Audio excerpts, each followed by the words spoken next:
এক ভয়ঙ্কর গর্জন, ঠিক আজকের মতোই একটা সাধারণ সকালের মাঝখানে আচমকা শোনা যাবে মহাবিশ্বের সেই শেষ চিৎকার। এটা হবে হযরত ইসরাফিলের সিংহার সেই প্রথম ফুৎকার। সেই এক শব্দেই এই দুনিয়ার সব নিয়ম কানুন ভেঙে চুরমার হয়ে যাবে।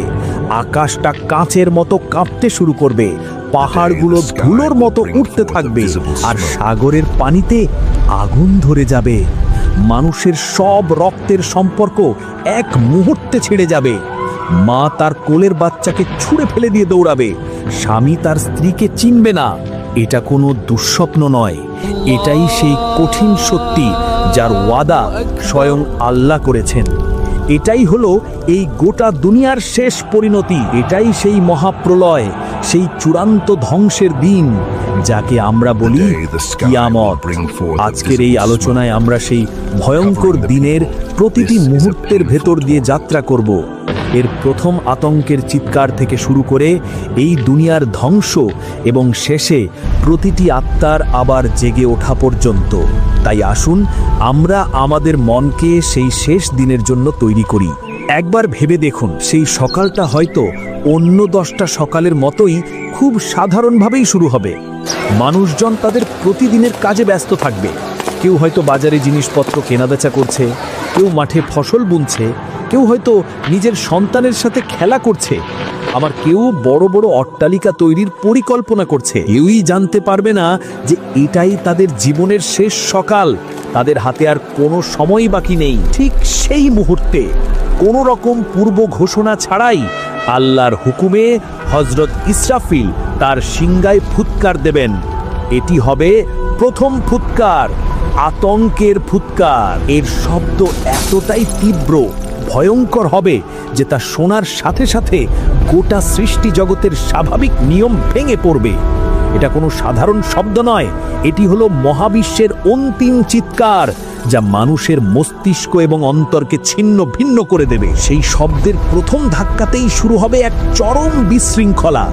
এখানে স্থির হওয়ার বা চিন্তা করার কোনো সুযোগই থাকবে না।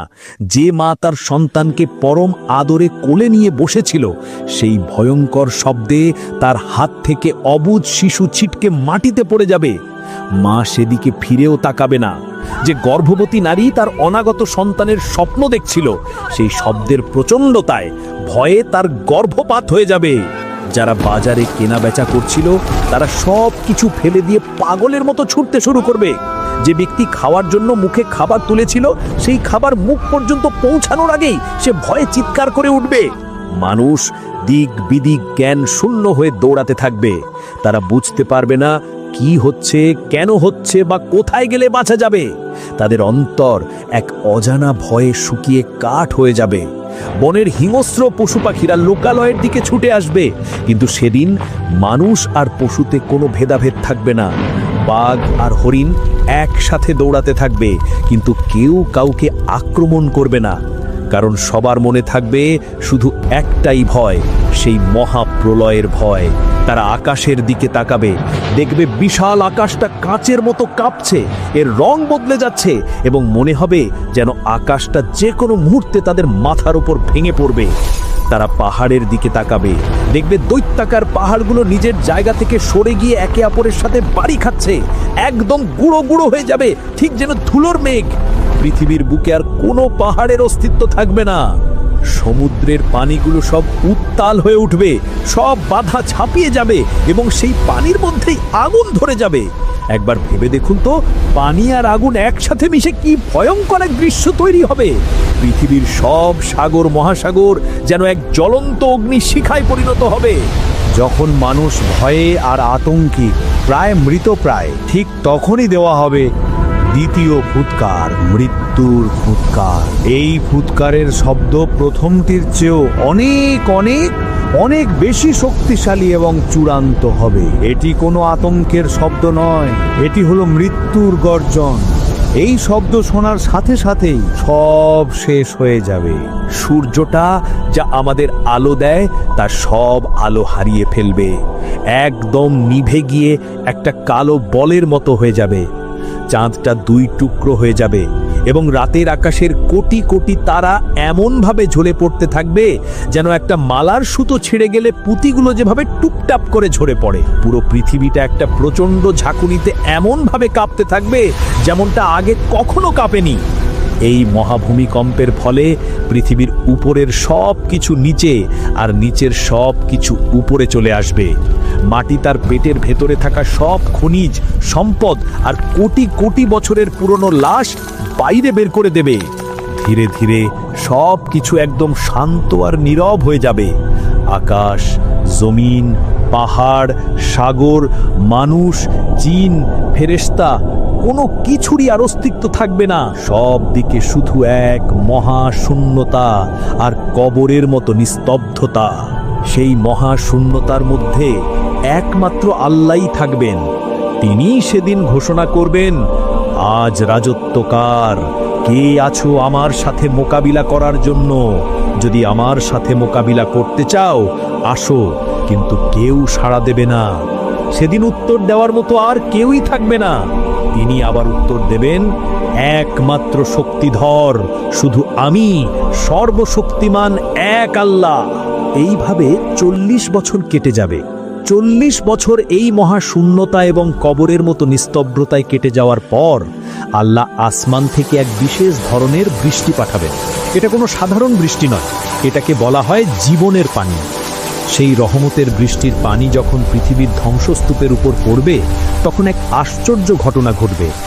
মানুষের শরীরের খুব ছোট্ট একটা হাড়, যা কখনো ধ্বংস হয় না, তা থেকে আবার পুরো শরীর তৈরি হতে শুরু করবে।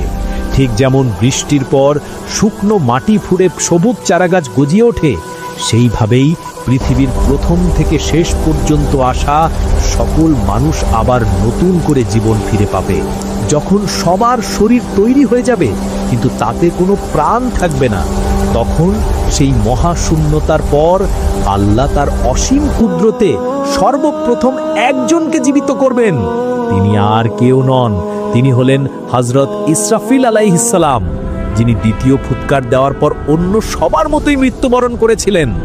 আল্লাহ তার রূহকে ফিরিয়ে দেবেন এবং তার হাতে তুলে দেবেন সেই সিংহা লাস্ট বারের মতো ফুৎকার দেওয়ার জন্য। এরপর আল্লাহর হুকুমে হযরত ইসরাফিল আলাইহিস সালাম তার সিংহায় তৃতীয় এবং শেষ ফুৎকার দেবেন। এটি হলো পুনরুত্থানের ফুৎকার। এই ফুৎকারের শব্দ মৃত্যুর মতো ভয়ঙ্কর হবে না, বরং এটি হবে এক আহ্বানের শব্দ, এক জাগরণের শব্দ। এই ফুৎকার দেওয়ার সাথে সাথে পৃথিবীর প্রথম মানুষ আদম আলাইহিস সালাম থেকে শুরু করে শেষ মানুষটি পর্যন্ত সবার দেহে তাদের আত্মা ফিরে আসবে। কোটি কোটি বছর ধরে কবরে বা যেখানেই তারা ঘুমিয়েছিল সেখান থেকে এক বিকট শব্দে তাদের ঘুম ভেঙে যাবে এবং তারা নিজ নিজ স্থান থেকে জীবিত হয়ে উঠে দাঁড়াবে। তারা উঠবে খালি পায়ে, খালি গায়ে, খুব অসহায় আর অবাক হয়ে।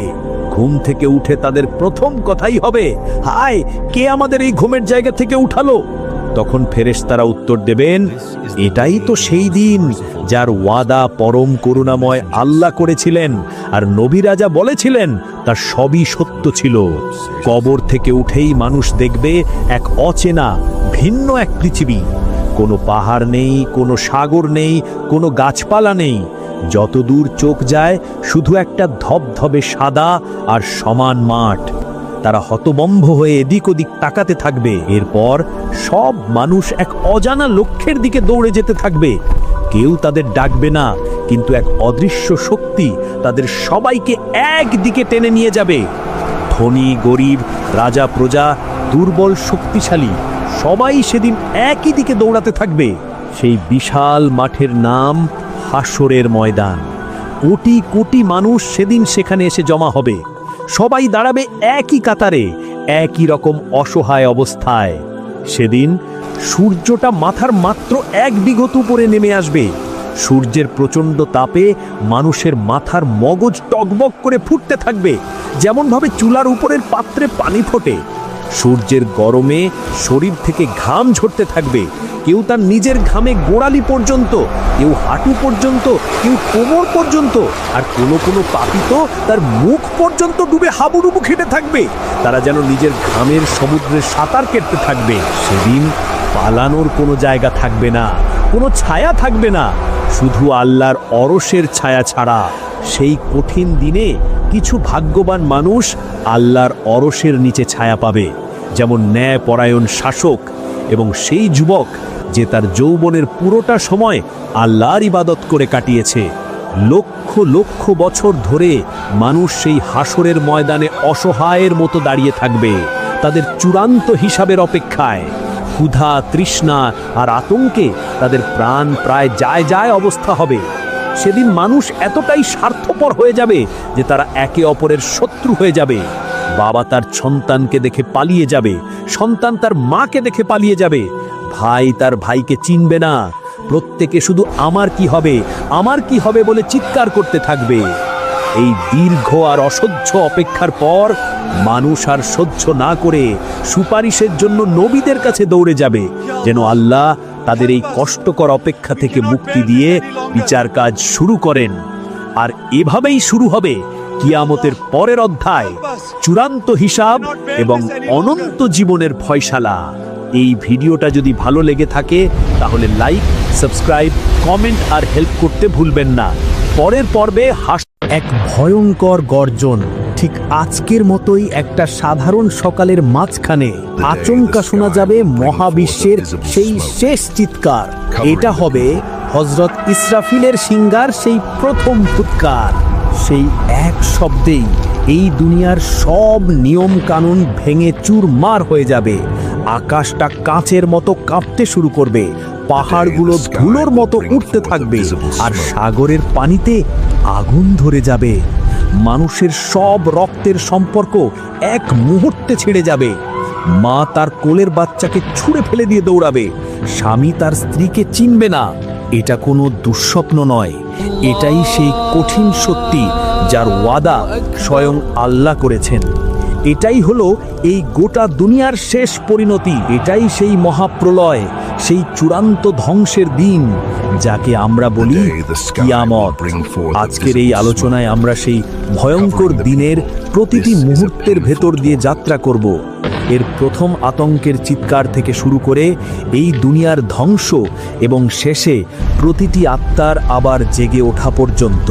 তাই আসুন আমরা আমাদের মনকে সেই শেষ দিনের জন্য তৈরি করি। একবার ভেবে দেখুন, সেই সকালটা হয়তো অন্য 10টা সকালের মতোই খুব সাধারণভাবেই শুরু হবে। মানুষজন তাদের প্রতিদিনের কাজে ব্যস্ত থাকবে। কেউ হয়তো বাজারে জিনিসপত্র কেনাবেচা করছে, কেউ মাঠে ফসল বুনছে, কেউ হয়তো নিজের সন্তানের সাথে খেলা করছে, আবার কেউ বড় বড় অট্টালিকা তৈরির পরিকল্পনা করছে। কেউই জানতে পারবে না যে এটাই তাদের জীবনের শেষ সকাল। তাদের হাতে আর কোনো সময় বাকি নেই। ঠিক সেই মুহূর্তে কোনো রকম পূর্ব ঘোষণা ছাড়াই আল্লাহর হুকুমে হযরত ইসরাফিল তার সিংহায় ফুৎকার দেবেন। এটি হবে প্রথম ফুৎকার, আতঙ্কের ফুৎকার। এর শব্দ এতটাই তীব্র, ভয়ঙ্কর হবে যে তা শোনার সাথে সাথে গোটা সৃষ্টি জগতের স্বাভাবিক নিয়ম ভেঙে পড়বে।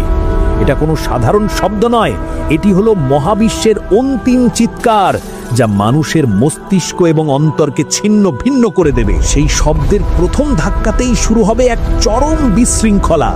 এখানে স্থির হওয়ার বা চিন্তা করার কোনো সুযোগই থাকবে না। যে মা তার সন্তানকে পরম আদরে কোলে নিয়ে বসেছিল, সেই ভয়ঙ্কর শব্দে তার হাত থেকে অবুঝ শিশু ছিটকে মাটিতে পড়ে যাবে। মা সেদিকে ফিরেও তাকাবে না। যে গর্ভবতী নারী তার অনাগত সন্তানের স্বপ্ন দেখছিল, সেই শব্দের প্রচণ্ডতায় ভয়ে তার গর্ভপাত হয়ে যাবে। যারা বাজারে কেনা বেচা করছিল তারা সব কিছু ফেলে দিয়ে পাগলের মতো ছুটতে শুরু করবে। যে ব্যক্তি খাওয়ার জন্য মুখে খাবার তুলেছিল, সেই খাবার মুখ পর্যন্ত পৌঁছানোর আগেই সে ভয়ে চিৎকার করে উঠবে। মানুষ দিক বিদিক জ্ঞান শূন্য হয়ে দৌড়াতে থাকবে। তারা বুঝতে পারবে না কি হচ্ছে, কেন হচ্ছে বা কোথায় গেলে বাঁচা যাবে। তাদের অন্তর এক অজানা ভয়ে শুকিয়ে কাঠ হয়ে যাবে। বনের হিংস্র পশু পাখিরা লোকালয়ের দিকে ছুটে আসবে, কিন্তু সেদিন মানুষ আর পশুতে কোনো ভেদাভেদ থাকবে না। বাঘ আর হরিণ একসাথে দৌড়াতে থাকবে, কিন্তু কেউ কাউকে আক্রমণ করবে না। কারণ সবার মনে থাকবে শুধু একটাই ভয়, সেই মহাপ্রলয়ের ভয়।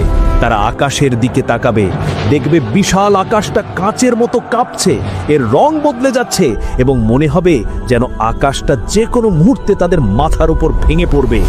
তারা পাহাড়ের দিকে তাকাবে, দেখবে দৈত্যাকার পাহাড়গুলো নিজের জায়গা থেকে সরে গিয়ে একে অপরের সাথে বাড়ি খাচ্ছে, একদম গুঁড়ো গুঁড়ো হয়ে যাবে, ঠিক যেন ধুলোর মেঘ। পৃথিবীর বুকে আর কোনো পাহাড়ের অস্তিত্ব থাকবে না। সমুদ্রের পানিগুলো সব উত্তাল হয়ে উঠবে, সব বাধা ছাপিয়ে যাবে এবং সেই পানির মধ্যেই আগুন ধরে যাবে। একবার ভেবে দেখুন তো, পানি আর আগুন একসাথে মিশে কি ভয়ঙ্কর এক দৃশ্য তৈরি হবে। পৃথিবীর সব সাগর মহাসাগর যেন এক জ্বলন্ত অগ্নিশিখায় পরিণত হবে। যখন মানুষ ভয়ে আর আতঙ্কে প্রায় মৃতপ্রায়, ঠিক তখনই দেওয়া হবে দ্বিতীয় ফুৎকার, মৃত্যুর ফুৎকার। এই ফুৎকারের শব্দ প্রথমটির চেয়েও অনেক অনেক অনেক বেশি শক্তিশালী এবং চূড়ান্ত হবে। এটি কোনো আতঙ্কের শব্দ নয়, এটি হলো মৃত্যুর গর্জন। এই শব্দ শোনার সাথে সাথেই সব শেষ হয়ে যাবে। সূর্যটা যা আমাদের আলো দেয় তার সব আলো হারিয়ে ফেলবে, একদম নিভে গিয়ে একটা কালো বলের মতো হয়ে যাবে। চাঁদটা দুই টুকরো হয়ে যাবে এবং রাতের আকাশের কোটি কোটি তারা এমনভাবে ঝরে পড়তে থাকবে যেন একটা মালার সুতো ছিঁড়ে গেলে পুঁতিগুলো যেভাবে টুপটাপ করে ঝরে পড়ে। পুরো পৃথিবীটা একটা প্রচণ্ড ঝাঁকুনিতে এমনভাবে কাঁপতে থাকবে যেমনটা আগে কখনো কাঁপেনি। এই মহাভূমিকম্পের ফলে পৃথিবীর উপরের সব কিছু নিচে আর নিচের সব কিছু উপরে চলে আসবে। মাটি তার পেটের ভেতরে থাকা সব খনিজ সম্পদ আর কোটি কোটি বছরের পুরনো লাশ বাইরে বের করে দেবে। ধীরে ধীরে সব কিছু একদম শান্ত আর নীরব হয়ে যাবে। আকাশ, জমিন, পাহাড়, সাগর, মানুষ, জিন, ফেরেশতা, কোনো কিছুরই আর অস্তিত্ব থাকবে না। সব দিকে শুধু এক মহাশূন্যতা আর কবরের মতো নিস্তব্ধতা। সেই মহাশূন্যতার মধ্যে একমাত্র আল্লাহই থাকবেন। তিনিই সেদিন ঘোষণা করবেন, আজ রাজত্বকার, কে আছো আমার সাথে মোকাবিলা করার জন্য? যদি আমার সাথে মোকাবিলা করতে চাও আসো। কিন্তু কেউ সাড়া দেবে না। সেদিন উত্তর দেওয়ার মতো আর কেউই থাকবে না। তিনি আবার উত্তর দেবেন, একমাত্র শক্তিধর শুধু আমি, সর্বশক্তিমান এক আল্লাহ। এইভাবে 40 বছর কেটে যাবে। 40 বছর এই মহাশূন্যতা এবং কবরের মতো নিস্তব্ধতায় কেটে যাওয়ার পর আল্লাহ আসমান থেকে এক বিশেষ ধরনের বৃষ্টি পাঠাবেন। এটা কোনো সাধারণ বৃষ্টি নয়, এটাকে বলা হয় জীবনের পানি। সেই রহমতের বৃষ্টির পানি যখন পৃথিবীর ধ্বংসস্তূপের উপর পড়বে তখন এক আশ্চর্য ঘটনা ঘটবে। মানুষের শরীরের খুব ছোট্ট একটা হাড়, যা কখনো ধ্বংস হয় না, তা থেকে আবার পুরো শরীর তৈরি হতে শুরু করবে। ঠিক যেমন বৃষ্টির পর শুকনো মাটি ফুঁড়ে সবুজ চারাগাছ গজিয়ে ওঠে, সেইভাবেই পৃথিবীর প্রথম থেকে শেষ পর্যন্ত আসা সকল মানুষ আবার নতুন করে জীবন ফিরে পাবে। যখন সবার শরীর তৈরি হয়ে যাবে কিন্তু তাতে কোনো প্রাণ থাকবে না, তখন সেই মহাশূন্যতার পর আল্লাহ তার অসীম কুদরতে সর্বপ্রথম একজনকে জীবিত করবেন। তিনি আর কেউ নন, তিনি হলেন হযরত ইসরাফিল আলাইহিস সালাম, যিনি দ্বিতীয় ফুৎকার দেওয়ার পর অন্য সবার মতোই মৃত্যুবরণ করেছিলেন। আল্লাহ তার রূহকে ফিরিয়ে দেবেন এবং তার হাতে তুলে দেবেন সেই সিংহা লাস্ট বারের মতো ফুৎকার দেওয়ার জন্য। এরপর আল্লাহর হুকুমে হযরত ইসরাফিল আলাইহিস সালাম তার সিংহায় তৃতীয় এবং শেষ ফুৎকার দেবেন। এটি হলো পুনরুত্থানের ফুৎকার। এই ফুৎকারের শব্দ মৃত্যুর মতো ভয়ঙ্কর হবে না, বরং এটি হবে এক আহ্বানের শব্দ, এক জাগরণের শব্দ। এই ফুৎকার দেওয়ার সাথে সাথে পৃথিবীর প্রথম মানুষ আদম আলাইহিস সালাম থেকে শুরু করে শেষ মানুষটি পর্যন্ত সবার দেহে তাদের আত্মা ফিরে আসবে। কোটি কোটি বছর ধরে কবরে বা যেখানেই তারা ঘুমিয়েছিল সেখান থেকে এক বিকট শব্দে তাদের ঘুম ভেঙে যাবে এবং তারা নিজ নিজ স্থান থেকে জীবিত হয়ে উঠে দাঁড়াবে। তারা উঠবে খালি পায়ে, খালি গায়ে, খুব অসহায় আর অবাক হয়ে। ঘুম থেকে উঠে তাদের প্রথম কথাই হবে, হায়, কে আমাদের এই ঘুমের জায়গা থেকে উঠালো? তখন ফেরেশতারা উত্তর দেবেন, এটাই তো সেই দিন যার ওয়াদা পরম করুণাময় আল্লাহ করেছিলেন, আর নবী রাজা বলেছিলেন তা সবই সত্য ছিল। কবর থেকে উঠেই মানুষ দেখবে এক অচেনা ভিন্ন এক পৃথিবী। কোনো পাহাড় নেই, কোনো সাগর নেই, কোনো গাছপালা নেই। যতদূর চোখ যায় শুধু একটা ধবধবে সাদা আর সমান মাঠ। তারা হতবম্ব হয়ে এদিক ওদিক তাকাতে থাকবে। এরপর সব মানুষ এক অজানা লক্ষ্যের দিকে দৌড়ে যেতে থাকবে। কেউ তাদের ডাকবে না, কিন্তু এক অদৃশ্য শক্তি তাদের সবাইকে একদিকে টেনে নিয়ে যাবে। ধনী গরিব, রাজা প্রজা, দুর্বল শক্তিশালী, সবাই সেদিন একই দিকে দৌড়াতে থাকবে।